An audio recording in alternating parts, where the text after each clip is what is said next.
Strawberry frosted. And then possibly a flight to Oklahoma Saturday. Flight to Oklahoma. My brother's fighting this Saturday there.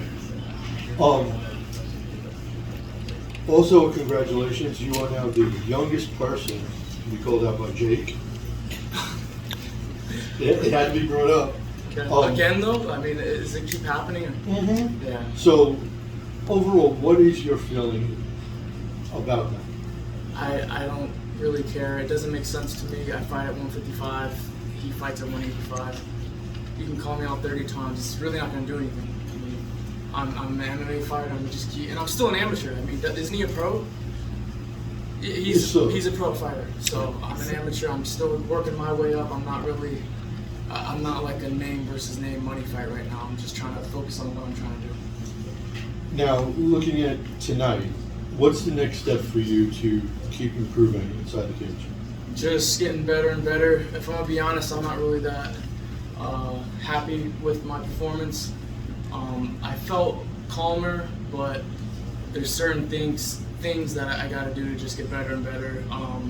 Like keeping my feet under me. Yeah, there's just certain things I gotta work on, and that's what fighting's all about. You know, I'm still an amateur.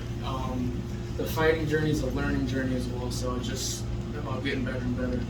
Now, that's one for me. Are you actually surprised how well he took all those shots until it was over? Hell yeah. I mean, I think I have power in my hands. He ate some pretty good shots, and going into the fight, I knew he had a pretty good chin. So, yeah, there was certain shots that he ate where I was like, damn, how are you not that, like, out? But, man, dude's tough.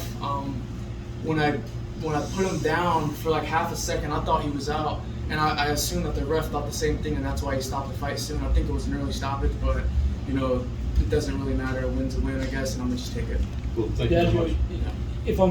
Correct me if I'm wrong, but it seems to me like tonight you're almost more upset than maybe you would have been after the debut. Yeah. I mean, I am a little upset, but maybe that shows that I care. I don't know. I want to get better and better and better, and there's no such thing as a perfect performance, you know. But I definitely think I could have done a lot better than I did tonight. Do you think when you get a chance to go back to Vegas, go back and get back with your coaches and stuff, you'll almost take this one as a bit of like, as you've said before, I need to have one or two fights where it doesn't go my way, where I struggle for a bit, and this is the first time we've been out of the first. Not just the first round, first couple of minutes with the PFL. So, do you think this will eventually be the kind of fight you really needed as an amateur? Yes. My God works in mysterious ways. This had to have happened in order for me to learn something, and I definitely learned something tonight. And I plan on going back to Vegas to just work on what I gotta learn and get better at, and that's what I'm gonna do. The first, of course, like I was asking, first up is obviously Niko's fight, and he's looking to get back to winning ways. And like you say, no more Mr. Nice Guy from Niko. No, Niko, I mean, dude's a beast. He had a split decision. I think he won that fight though. But it came out that his opponent was freaking like out of steroids. Like he had like the second highest test in Nevada Commission history, next to Chael Sonnen, I think. But yeah, Niko's gonna do good this weekend. I'm excited. So you have 4 first-round KOs. You almost had the 5th tonight. How close were you to getting that 5th? Close-ish. You know, the dude had a solid chin, and that's what I knew going into this fight, that he was gonna be a tough guy. I have power in my shots, but he was eating them like a champ, man. I mean, you know, Ed, respect to him, and I hope he has a great career, you know, moving forward. To be amateurs performing on a show like the PFL and ESPN, like it's great experience. And I told him that after. I was like, dude, like me and you, this is great experience, and we're just gonna get better as people, and we're gonna get better as fighters through these kind of experiences. So you had him outstruck by over 50 strikes by the time the fight was over. Were you planning on coming out and just putting that volume on him? I plan on just coming out and moving and kind of picking my shots. I even heard my coach in the corner saying, like, you know, pick your shots. But yeah, there's just things I got to get better at, and I'm still an amateur for a reason. You know, I'm still learning. I think it'd be stupid if I were to just go pro and, you know, get my ass whipped by somebody who's way more experienced than I am. So I'm trying to, be smart with my journey and just get better and better. Last one from me. So, what were some of those mistakes you think you made tonight? I think the biggest mistake I made was sometimes I lean a little bit when I'm throwing my shots. I gotta bring my feet under me. I think that was kind of the biggest mistake. Setting up the high kicks, I was kind of just throwing the high kicks instead of setting them up with something before it. And also kind of throwing my kicks and having it land on my shin instead of my foot. My foot hurts right now because of that. So those are a few things I gotta learn, but we're gonna go back and just focus on those things I gotta work on. Thank you. Biaggio, 2 questions from me.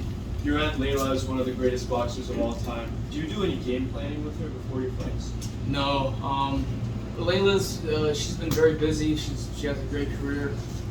If I'm gonna be honest, we really don't stay in contact that much. But yeah. Got it. And one more from me. You have a lot of mentors and a strong team behind you. Are there any young fighters that you're mentoring? And if so, I'd like to hear about them.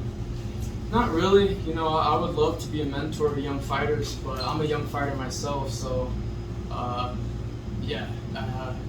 think eventually once I get more experience and once I start having a pro career and start having success in that pro career, maybe then I can start teaching young and upcoming fighters. But I'm a young and upcoming fighter myself, so there isn't much to mentor. Congrats on the victory. Biaggio, you had your. I'm gonna do him first real quick. As the result happened, a lot of people in the crowd were to give a negative reaction towards the result. And as an amateur, you're going to go through each and every feel of that. But when you're in the cage, what was your first reaction and feeling to all of that you were seeing throughout the whole, through the end? Like with the audience? Yes. I tune the audience out. When I'm in the cage, I'm only focused on what's going on in the cage and hearing what my coach is saying. But in that time when the ref was pulling you off, what you think he was finished? You think you knocked him off? Or did you No. When the ref was pulling me off, I was actually surprised that the ref was stopping. I was like, something happened. Like, did I poke him in the eye on accident? Like, was there something that happened that stopped the fight? And then the fight was over. I was like, really? Like, I didn't know. When he went down, I thought he was out, but I saw that he wasn't. And then that's when I started to try to ground strike. And then the ref came, and I was kind of confused because I thought I might have done something wrong. I know coming out of the fight, I kicked him low, and I didn't even mean to. I just was trying to go inside and then bring back with a hook. But I thought that I might have done something wrong, and that's why the ref stopped. But the ref, he thought that, the fight was over, so the fight was over. Biaggio, 5th straight win. It seemed like, even as an amateur, you made adjustments that made you seem like a legitimate pro fighter. So in this case, I know you said you want to stay at the amateur level. What are you going to do next, I guess? PFL Championship fight coming up, I guess you could fight then, and then maybe go in and out of the PFL as far as fighting more. Do you have a concrete plan for what's next for you for the next few months? I have no idea. The plan that I have right now is just getting back into the gym and rewatching the fight and focusing on what I need to focus on and fixing the things that I feel like I have to fix. There's no rush with me right now. And I think in the long run, people are going to know, like, it's good that he didn't rush because look at where he is now. I think in the future that's what's going to happen. They'll be like, oh, well, if he would have rushed, X, Y, and Z could have happened. But right now I'm trying to be smart. I'm trying to take my time. I'm trying to get better as a fighter, better as a human. Just back to the drawing board and sitting down with my coach, seeing what he thinks is best for next. And I know you don't really listen to what the crowd thinks when you're in the cage, but they did chant Ali, Ali, Ali, knowing the history of the Ali family in Madison Square Garden. How did it feel, I guess, now hearing that, or going back to the fight just to hear that reaction? I don't care. I heard it, but I don't care. If they were chanting Ali, Ali, and I cared and I tried to go crazy, maybe I could have gotten knocked out. Who knows? But as a fighter, when you're in the cage, you shouldn't care at all what the crowd is saying.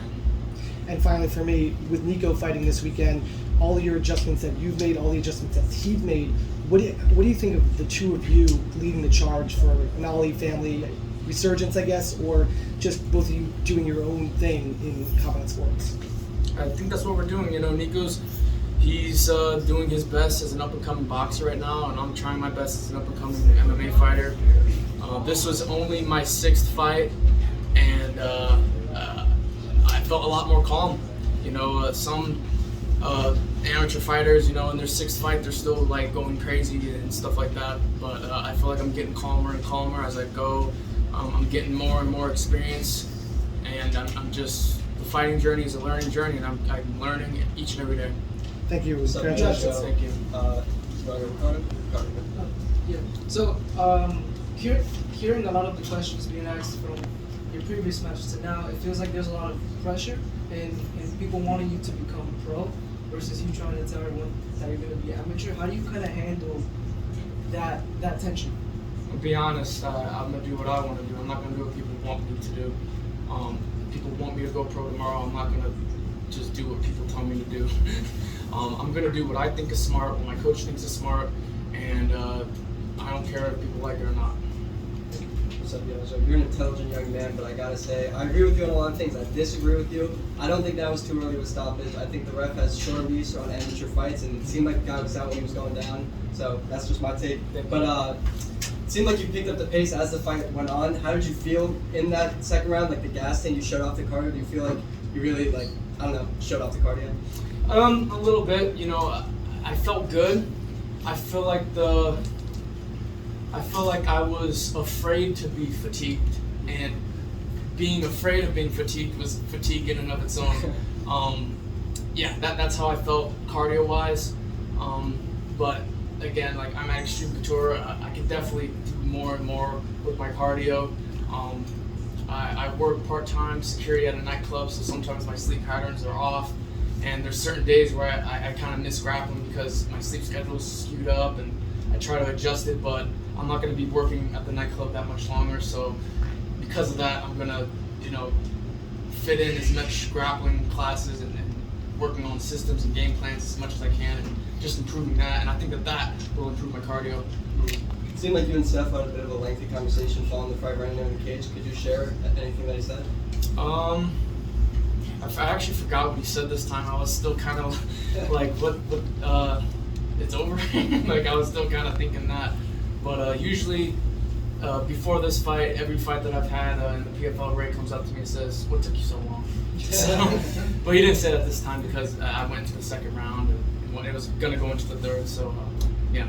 What do you mean? Guys, one more question. So who's got one more question? Back real quick. All right, Biaggio, I'll just ask you one last question. So your grandfather, Muhammad Ali, was there any words of advice or lessons that he taught you that you really took away for your mixed martial arts journey? The biggest lesson he's given me is to stay humble. That's something I'm going to take with me for the rest of my journey. You know, I read the Quran a lot. I'm Muslim. I grew up Muslim. And the Quran tells me that all of this is just an illusion. You know, what is really important is worshiping our Creator, worshiping God, and doing good deeds so that we go to a good place when we die. It's the only thing I care about. Yeah. Thanks, guys. Oh, yeah. Shout out to Tobin Dosh. Greatest car company in the world. Yes, sir. Biaggio. Thank you, guys. Biaggio.